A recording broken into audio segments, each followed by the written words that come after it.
अल्लाहुम्मा सल्ली अला सय्यिदिना मौलाना मुहम्मदिन बारिक व सल्लिम सलातम व सलामन अलैका या रसूलल्लाह सलातम व सलामन अलैका या हबीबी या हबीबल्लाह सल्लल्लाहु अलैहि वसल्लम। एक दफा और मोहब्बत के साथ पढ़ लीजिए। सल्लल्लाहु अला नबील उम्मी व अलैहि सल्लल्लाहु अलैहि वसल्लम सलातम व सलामन अलैका या हबीबी या हबीबल्लाह सल्लल्लाहु अलैहि वसल्लम। दरूद शरीफ पढ़ा कीजिए और मोहब्बत के साथ पढ़ा कीजिए, है ना भाई।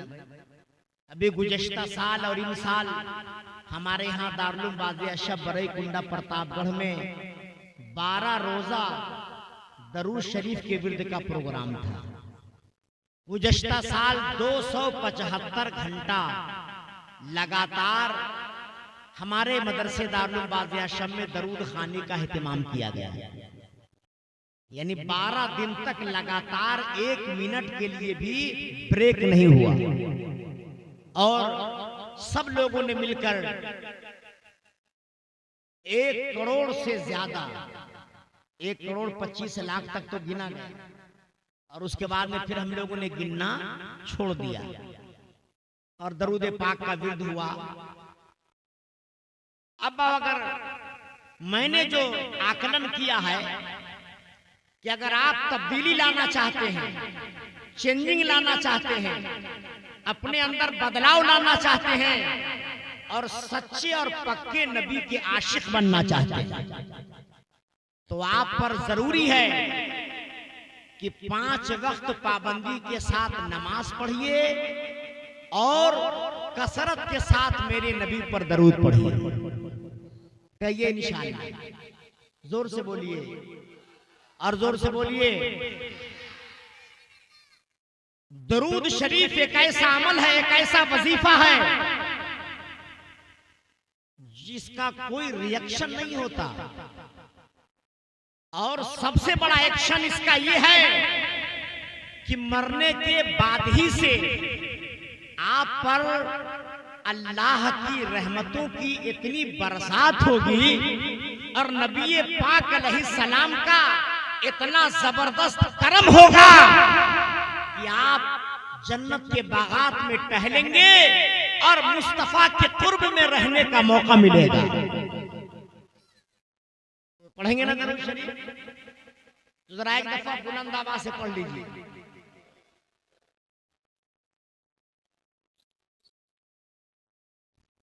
सलातु व सलामुन अलैका या हबीबी या हबीबल्लाह।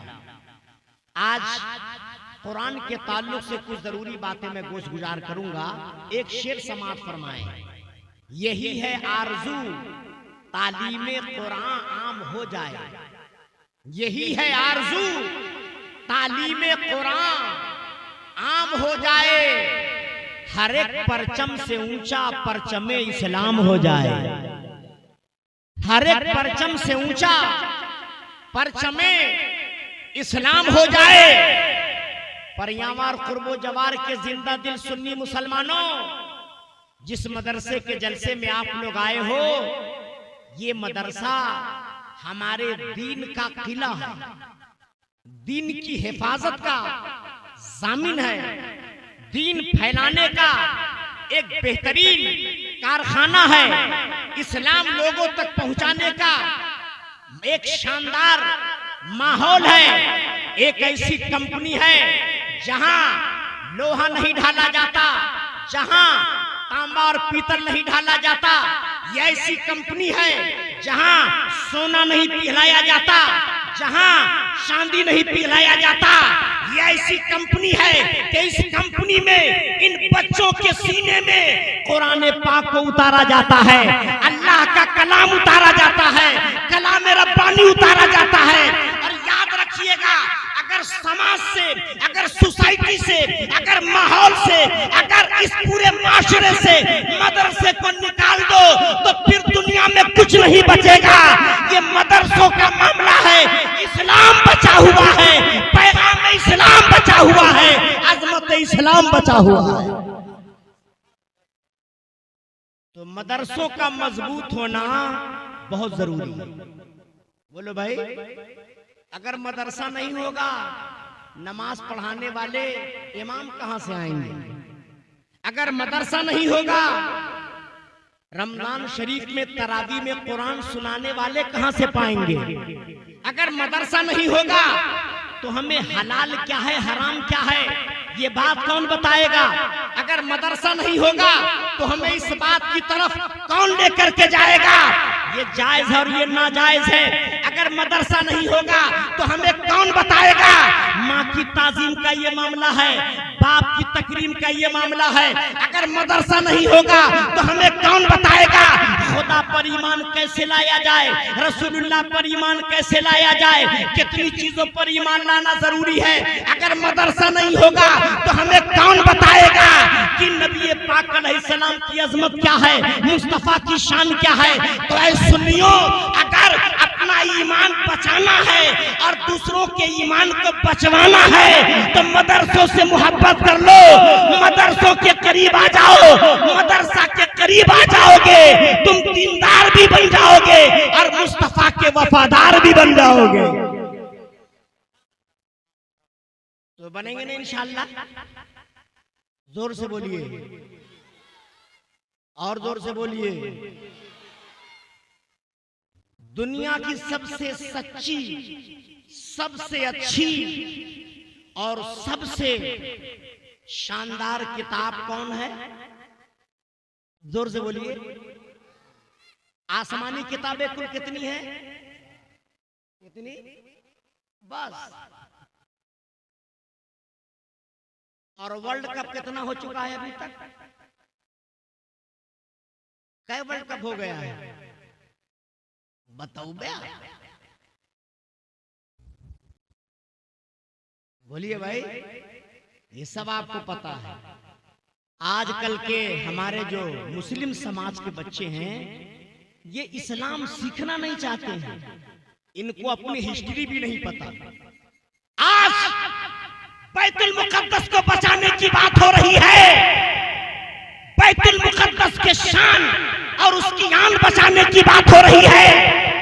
मैं बहुत ही इत्मीनान के साथ और पूरे जोश और जज्बे के साथ आपको बताना चाहता हूं, बैतुल मुकद्दस उस सरजमीन का नाम है, बैतुल मुकद्दस उस मस्जिद का नाम है।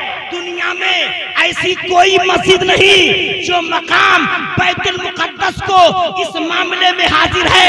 हजरत आदम से लेकर मेरे नबी तक जितने नबी आए सारे नबियों का कदम बैतुल मुकद्दस में पड़ा है,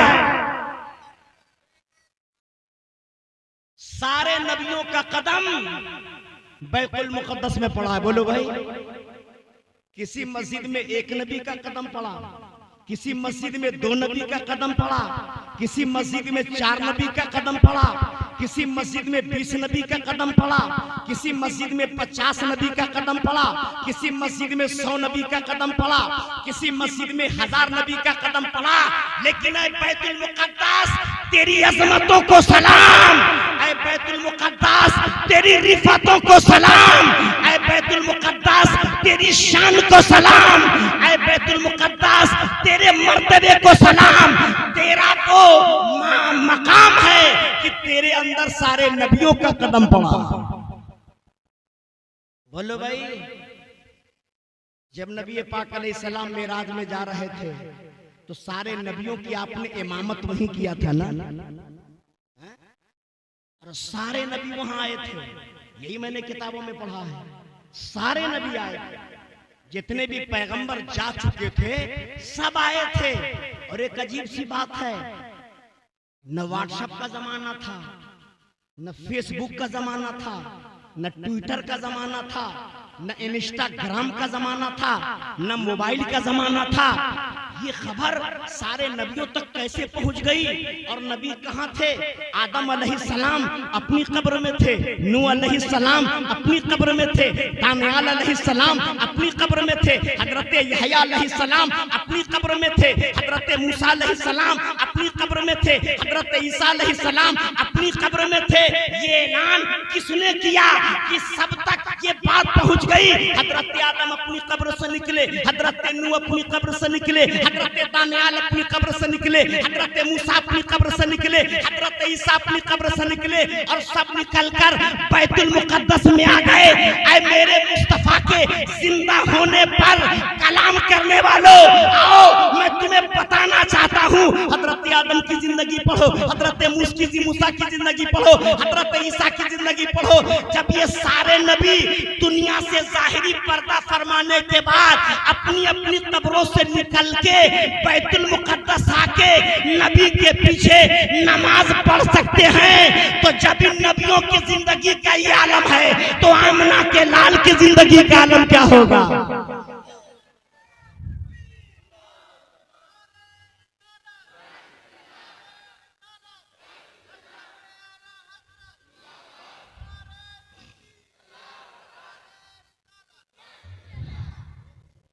हजरात, तो बैतुल मुकद्दस से हमारा ईमानी रिश्ता, हमारा ईमानी रिश्ता है। हम सब कुछ तो छोड़ सकते हैं, बैतुल मुकद्दस नहीं छोड़ सकते। हम सब कुछ तो गंवा सकते हैं, लेकिन बैतुल मुकद्दस पर जरूर हम हाजिरी देने की कोशिश करेंगे, है ना भाई? मेरे जवानों, मैं आपको ये पैगाम देने आया हूँ, आप सिर्फ दो काम सही सही करने लगिए, नमाज 5 टाइम पढ़िए और नबी पर दरूद पढ़िए, तब देखिए दुनिया में कितना बड़ा इनकलाब आता है। अगर आपको इनकलाब लाना है तो आपको ये काम करना पड़ेगा। जिस कुरान की बात मैं कर रहा हूं, मालूम है ख्वाजा गरीब नवाज का नाम आपने सुना है ना? जोर से बोलिए, सुना है ना? ख्वाजा गरीब नवाज रहमतुल्लाहि ताला अलैह का एक कौल मेरी नजर से गुजरा। वो फरमाते हैं, एक आदमी बहुत बड़ा गुनहगार, खताकार, सियहकार, बदकार था, बहुत बुरा था वो, कोई भी अच्छा काम नहीं करता था। जाहिरी तौर पर लोग उसे पूरा जानते थे, पूरा कहते थे, पूरा मानते थे। उसका इंतकाल हो गया। इंतकाल हुआ तो एक आदमी ने उसे ख्वाब में देखा कि उसके सर पर नूरानी ताज है और उसके बदन पर जन्नती लिबास है। सर पर नूरानी ताज है और बदन पर जन्नती, जोर से बोलिए, जन्नती लिबास है, और वो फरिश्ते के साथ जन्नत में जा रहा है, फरिश्ते के साथ जन्नत में जा रहा है। तो उस आदमी ने कहा, तू तो बड़ा बदबख्त था, दुनिया में लोग तुझे बुरा कहते थे, बुरा जानते थे, तुझसे कोई भी अच्छा काम हम लोगों ने देखा ही नहीं।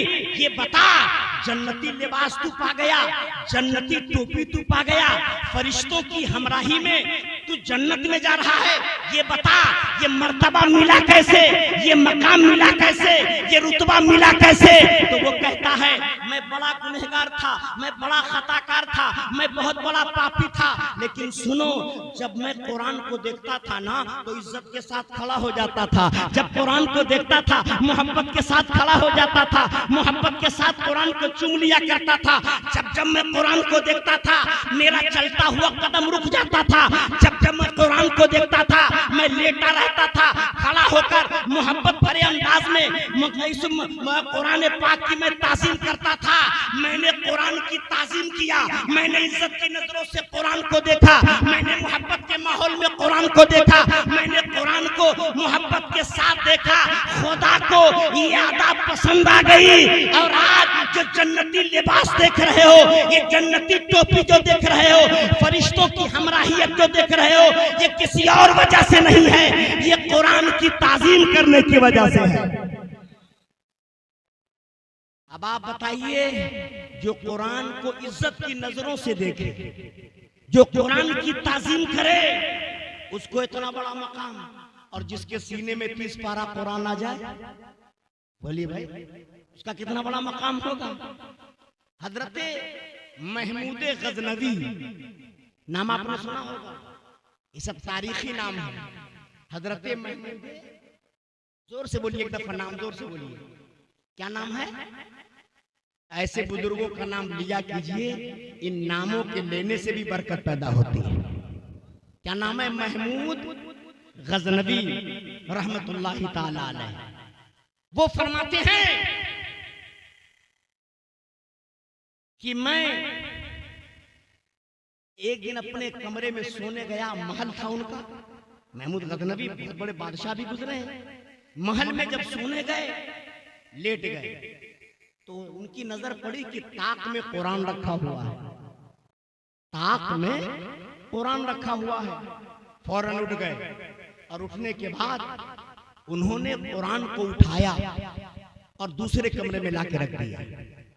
चूंकि उनको ये गवारा नहीं हुआ जिस कमरे में कुरान रखा हो मैं पैर फैलाकर वहां सोऊं। उनके जहन में ये बात आई कि इस कमरे में कुरान अल्लाह का कलाम रखा है और मैं पैर फैलाकर सोऊं।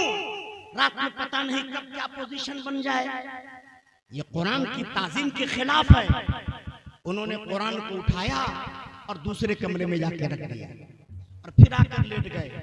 थोड़ी देर के बाद उन्होंने सोचा ये भी तो मैंने गलत किया, कुरान को मैंने दूसरी जगह रख दिया अपने सोने की वजह से। मैंने कुरान को दूसरे कमरे में रख दिया अपने आराम की वजह से। मैंने कुरान को दूसरे हिस्से में रख दिया अपने सोने के लिए। बर्दाश्त नहीं हुआ, फरमाते कि मैं गया और कुरान फिर उठा के लाया और जिस ताक में कुरान रखा था उसी ताक में मैंने रख दिया और मैं सोने के लिए दूसरे कमरे में चला गया। सोने के लिए मैं दूसरे कमरे में चला गया। बात आई और गई, खत्म हो गई।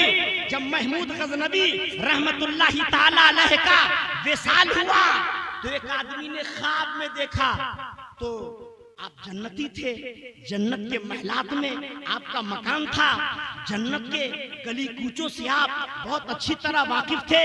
अल्लाह ने आपको जन्नत का परवाना अता किया था। तो ख्वाब में देखने वाले ने पूछा, ऐ महमूद गजनवी, आपको खुदा ने जन्नत दिया, ये बताइए किस नेकी की वजह से, किस अच्छाई की वजह से, किस अच्छे काम की वजह से? तो हजरत महमूद गजनवी फरमाते हैं, चूंकि मैंने कुरान की ताजीम किया था, मैंने कुरान का एहतराम किया था, तो खुदा ने फरमाया, ऐ महमूद गजनवी, तूने मेरे कलाम का एहतराम किया है, जा जन्नत का 8 दरवाजा तेरे लिए खुला हुआ। नारे